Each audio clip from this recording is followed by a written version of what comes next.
شئت يا ربي يكون أنت المهيمن والمعين أنت المعين ما شئت يا ربي يكون أنت المهيمن والمعين أنت المعين ما شئت يا ربي يكون أنت المهيمن والمعين أنت المعين. Bismillah, wassalatu wassalam ala rasulillah, amma ba'd. Alors dans ce dépliant islamique numéro 37, nous allons aborder les mérites des 10 premiers jours de Dhul Hijjah. Alors par ses faveurs et sa grâce, Allah Azza wa Jalla a offert à ses serviteurs certaines occasions à certaines périodes de l'année durant lesquelles ils ont l'opportunité de s'épanouir.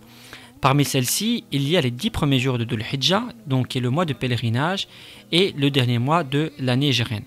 Allah Azza wa Jalla a dit dans le Coran: évoquez Allah certains jours déterminés, sourate 22, verset 28, et dans une autre lecture, des jours notoires.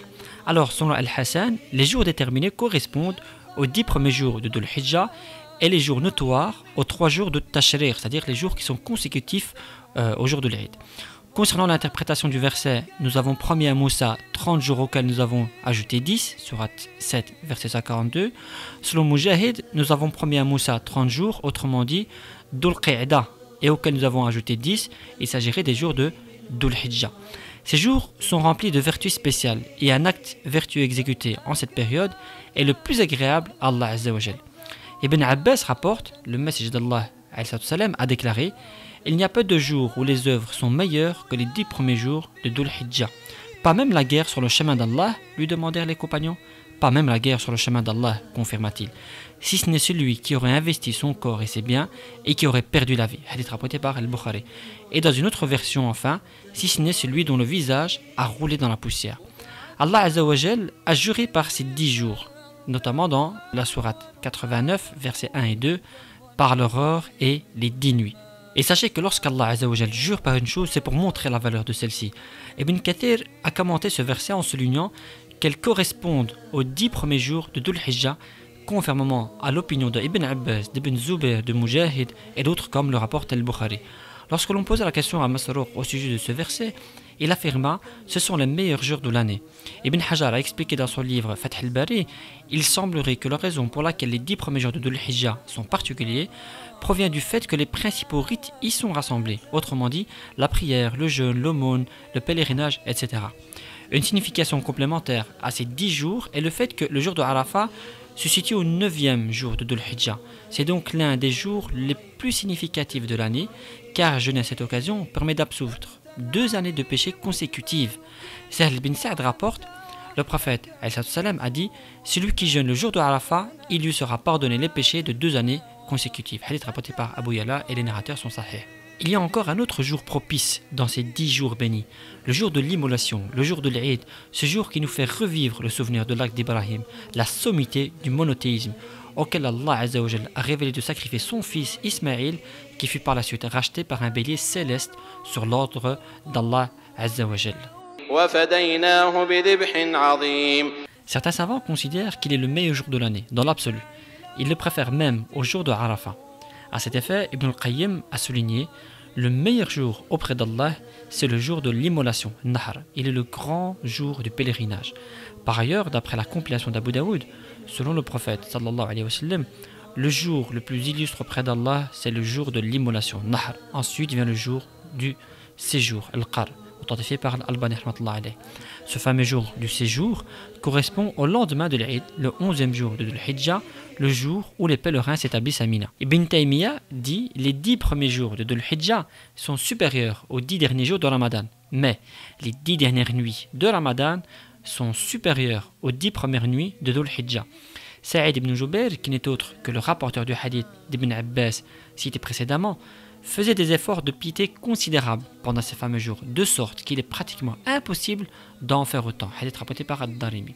Alors maintenant, passons aux actions recommandées durant cette période. Alors, premièrement, les obligations.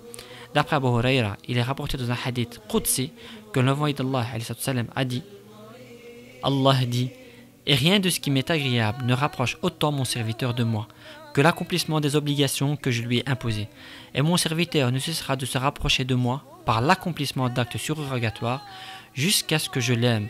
Et lorsque je l'aimerai, je serai l'oreille par laquelle il entendra, le regard par lequel il verra, la main avec laquelle il saisira, le pied avec lequel il marchera. S'il me sollicite, certes, je lui accorderai ma faveur, et s'il réclame ma protection, certes, je la lui accorderai. Hadith rapporté par Al-Bukhari. Deuxième point dans ses actions recommandées, accomplir le Hajj. Le prophète sallam a dit accomplir la Umrah efface les péchés entre cette Umrah et la dernière, et le Hajj accepté n'a d'autre récompense que le paradis. Hadith rapporté par Al-Bukhari et Muslim. Troisième action recommandée durant cette période, proclamer l'unicité d'Allah, sa grandeur et ses louanges. Conformément au hadith rapporté par Ibn Omar, le prophète sallam a dit « Il n'y a pas de jour plus important auprès d'Allah Azza wa Jal, et au cours desquels les œuvres sont plus aimées de lui que durant ces 10 jours. » Donc, dans cette période, multipliez-y La ilaha illallah, la proclamation de l'unicité d'Allah, Allahu Akbar, sa grandeur, Alhamdulillah, ses louanges. Hadith rapporté par Ahmed At-Tabarani est qualifié de Jayyid, de bon par Al-Albani rahmatullah alayh. L'érudit Al-Bukhari a confirmé.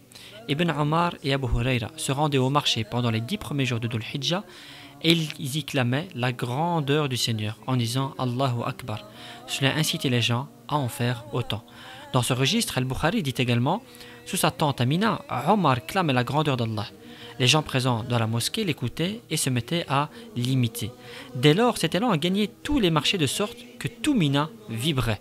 Ainsi, ces jours-là, Ibn Omar prononça à Amina cette formule Allahu Akbar après les prières, dans son lit, sous sa tente et lors de ses rencontres dans ses allées et venues sans s'arrêter une seule journée.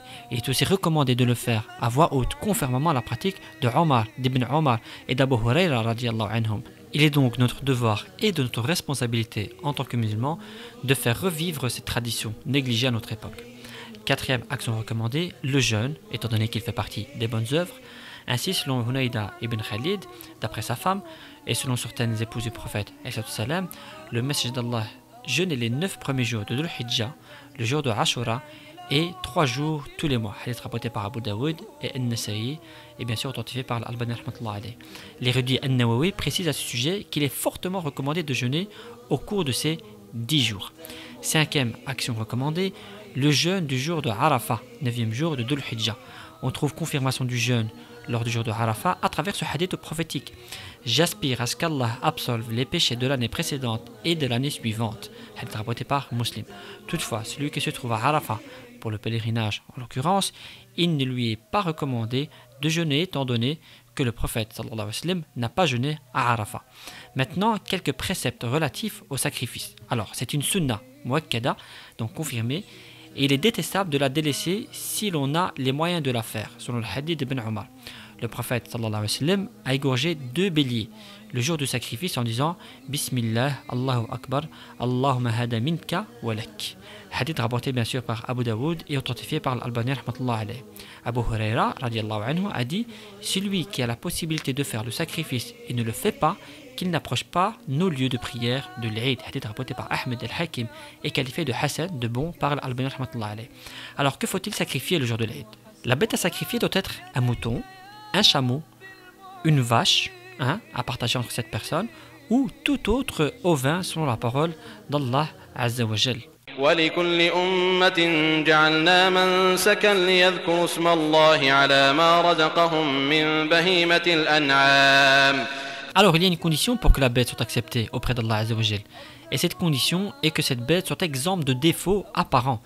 Selon la parole du prophète alayhi salam, 4 défauts font que le sacrifice n'est pas accepté. La bête borgne de manière apparente, la bête visiblement malade, la bête boiteuse de manière évidente et la bête maigre que l'on ne peut récupérer. Hadith rapporté par Ahmed, Malik et authentifié par Al-Albani rahmatullah alayh. Alors maintenant, il y a des actes interdits à la personne qui veut immoler. Donc si quelqu'un veut sacrifier un animal pour l'Eid et que l'entrée du mois de Dhul Hijjah est effective, il lui sera interdit de se couper les ongles et les cheveux ou d'ôter n'importe quoi de son corps jusqu'à ce qu'il sacrifie sa bête. Selon Salama, le prophète sallallahu alayhi wa sallam a déclaré à la venue des 10 jours de Dhul Hijjah, si quelqu'un d'entre vous veut consacrer une offrande pour l'Eid, il ne devra toucher à aucun poil de ses cheveux ni de sa peau jusqu'au moment de l'immolation. Hadith rapporté par Muslim. La raison est que l'auteur d'un sacrifice est comparable au pèlerin soumis à certains préceptes du Hajj, en l'occurrence le fait de s'abstenir de se couper les cheveux ou autre. Ce statut est spécifique à celui qui prévoit de se sacrifier. Quant aux personnes pour lesquelles la bête est destinée, elles ne sont pas concernées par cette restriction. Maintenant, quel est le moment propice pour égorger la bête? Alors, le moment propice débute après la prière de l'Eid, conformément à la parole du prophète sallallahu alayhi wa sallam. Celui qui égorge avant la prière a sacrifié pour lui-même, et celui qui égorge après la prière a parfait son sacrifice et a accompli la sunna des musulmans. Hadith rapporté par Al-Bukhari et Muslim.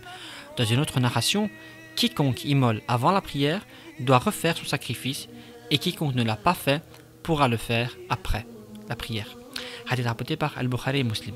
Sa période est de 4 jours, le jour effectif de l'immolation, mais aussi les 3 jours de Tashriq, comme l'a cité Ali ibn Abi Talib radiallahu anhu.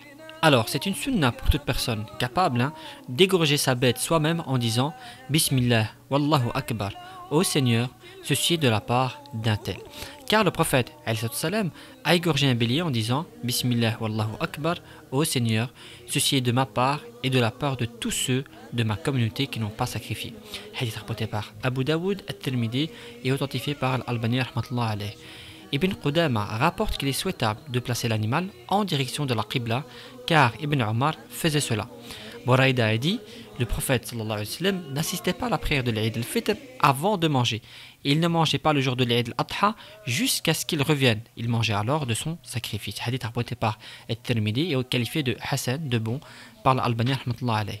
Alors maintenant la répartition de la viande du sacrifice. Certains plus prédécesseurs aimaient partager la viande en 3.